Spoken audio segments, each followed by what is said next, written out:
सावन सोमवार व्रत की पावन कथा। एक साहूकार था जो भगवान शिव का अनन्य भक्त था। उसके पास धन धान्य किसी भी चीज की कमी नहीं थी, लेकिन उसकी कोई संतान नहीं थी और वह इसी कामना को लेकर रोज शिवजी के मंदिर जाकर दीपक जलाता था।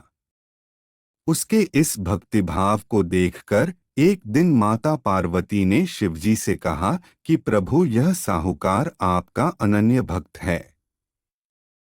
इसको किसी बात का कष्ट है तो आपको उसे अवश्य दूर करना चाहिए। शिवजी बोले कि हे पार्वती, इस साहूकार के पास पुत्र नहीं है। यह इसी से दुख ही रहता है। माता पार्वती कहती हैं कि हे ईश्वर, कृपा करके इसे पुत्र का वरदान दे दीजिए। तब भोलेनाथ ने कहा कि हे पार्वती, साहूकार के भाग्य में पुत्र का योग नहीं है। ऐसे में अगर इसे पुत्र प्राप्ति का वरदान मिल भी गया तो वह केवल 12 वर्ष की आयु तक ही जीवित रहेगा। यह सुनने के बाद भी माता पार्वती ने कहा कि हे प्रभु, आपको इस साहूकार को पुत्र का वर देना ही होगा, अन्यथा भक्त क्यों आपकी सेवा पूजा करेंगे। माता के बार बार कहने से भोलेनाथ ने साहूकार को पुत्र का वरदान दिया, लेकिन यह भी कहा कि वह केवल 12 वर्ष तक ही जीवित रहेगा। और यह सारी बातें सुन रहा था, इसलिए उसे न तो खुशी हुई और न ही दुख। वह पहले की ही तरह भोलेनाथ की पूजा अर्चना करता रहा।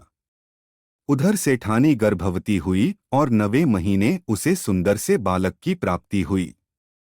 परिवार में खूब हर्षोल्लास मनाया गया, लेकिन साहूकार पहले ही की तरह रहा और उसने बालक की 12 वर्ष की आयु का जिक्र किसी से भी नहीं किया। जब बालक 11 वर्ष की आयु हो गई तो एक दिन साहूकार की सेठानी ने बालक के विवाह के लिए कहा। तो साहूकार ने कहा कि वह अभी बालक को पढ़ने के लिए काशी जी भेजेगा।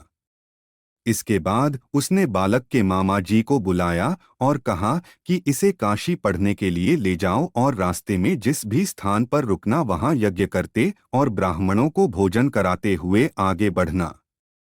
उन्होंने भी इसी तरह करते हुए जा रहे थे कि रास्ते में एक राजकुमारी का विवाह था।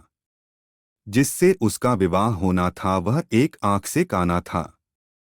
तो उसके पिता ने जब अति सुंदर साहूकार के बेटे को देखा तो उनके मन में आया कि क्यों न इसे ही घोड़ी पर बिठाकर शादी के सारे कार्य संपन्न करा लिए जाएं। तो उन्होंने मामा से बात की और कहा कि इसके बदले में वह अथाह धन देंगे, तो वह भी राजी हो गए।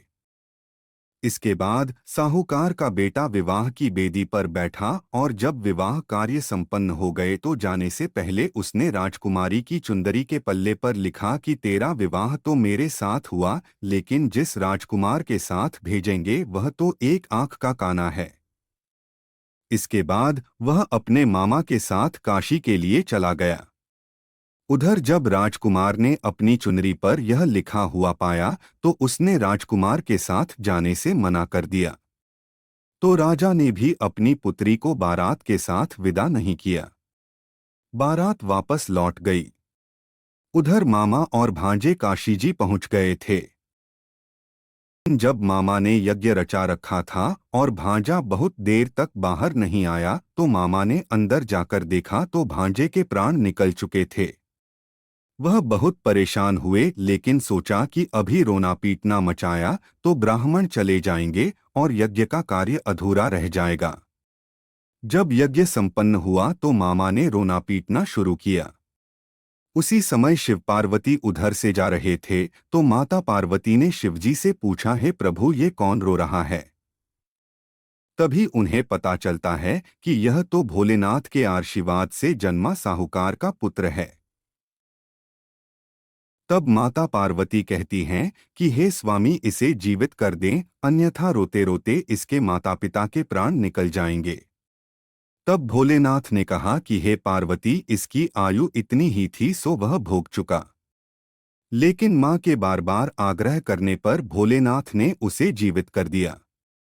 लड़का ओम नम शिवाय करते हुए जी उठा और मामा भांजे दोनों ने ईश्वर को धन्यवाद दिया और अपनी नगरी की ओर लौटे। रास्ते में वही नगर पड़ा और राजकुमारी ने उन्हें पहचान लिया। तब राजा ने राजकुमारी को साहूकार के बेटे के साथ बहुत सारे धनधान्य के साथ विदा किया। साहूकार और उसकी पत्नी छत पर बैठे थे। उन्होंने यह प्रण कर रखा था कि यदि उनका पुत्र सकुशल न लौटा तो वह छत से कूदकर अपने प्राण त्याग देंगे। तभी लड़के के मामा ने आकर साहूकार के बेटे और बहू के आने का समाचार सुनाया, लेकिन वे नहीं माने तो मामा ने शपथ पूर्वक कहा। तब तो दोनों को विश्वास हो गया और दोनों ने अपने बेटे भू का स्वागत किया। उसी रात साहूकार को स्वप्न में शिवजी ने दर्शन दिया और कहा कि तुम्हारे पूजन से मैं प्रसन्न हुआ।